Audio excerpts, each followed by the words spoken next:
Hello everybody and welcome back to another drawing video. Today we're going to be doing a Mob Psycho drawing.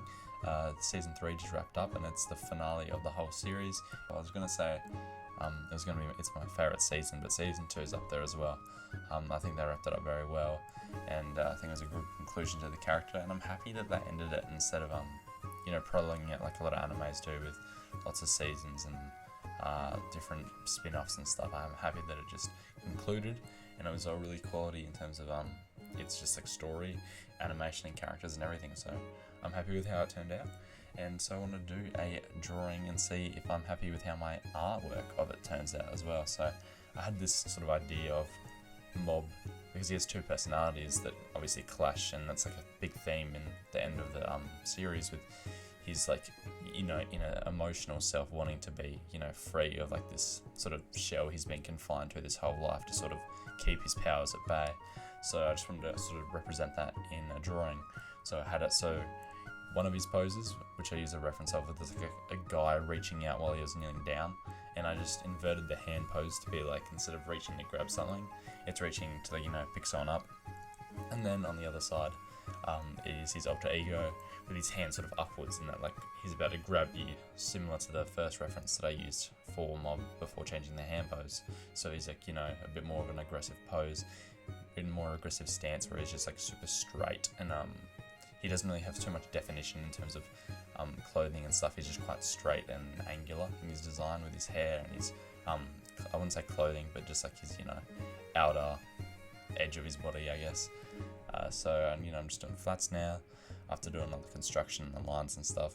And then I wanted to have it also contrast a bit in colours. I do actually turn down the contrast a bit later, so it's a more cohesive piece overall. But at the moment I'm like, okay, I'm going to have red versus blue, but eventually I just do sort of red versus orangey purple, so it's not, super contrasty like red and blue or red or orange would be, or blue or orange would be, but it still is super different in terms of its colour scheme and stuff. So on the left I went for more monochromatic, and the right more of like this vibrant sunset stuff.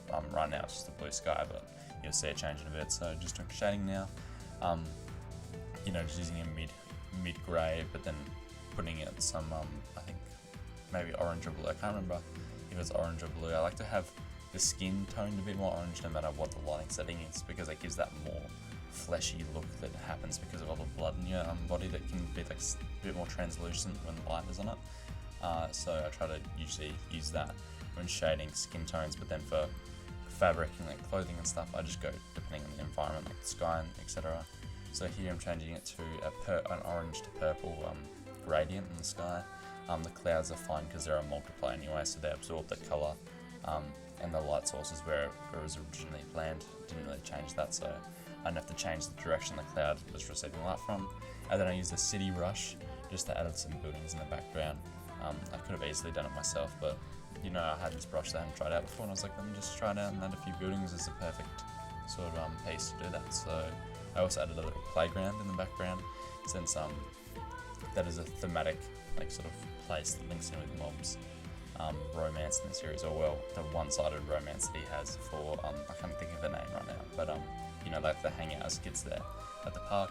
So I wanted to include that in the background just as a little nod to that. Now onto the background on the left side, as you can see, I added a ton of shading using scratchy pen lines to give it that same aesthetic that it has in the show, where it's like impact frames constantly.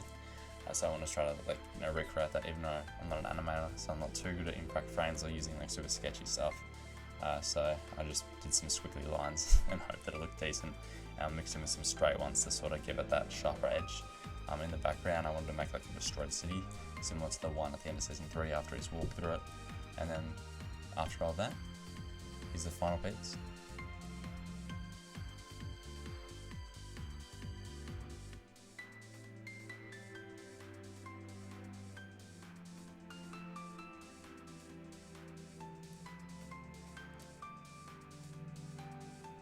Okay everyone, that's the final piece. I hope you guys like it. I'm very happy with how it turned out.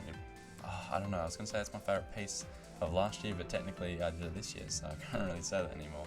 I'm really happy with how it turned out, and getting more confident in my art abilities, and I hope you guys think the same thing, and catch you guys in the next one. Hope you enjoyed the video. Like and subscribe if you enjoyed, and see you next time.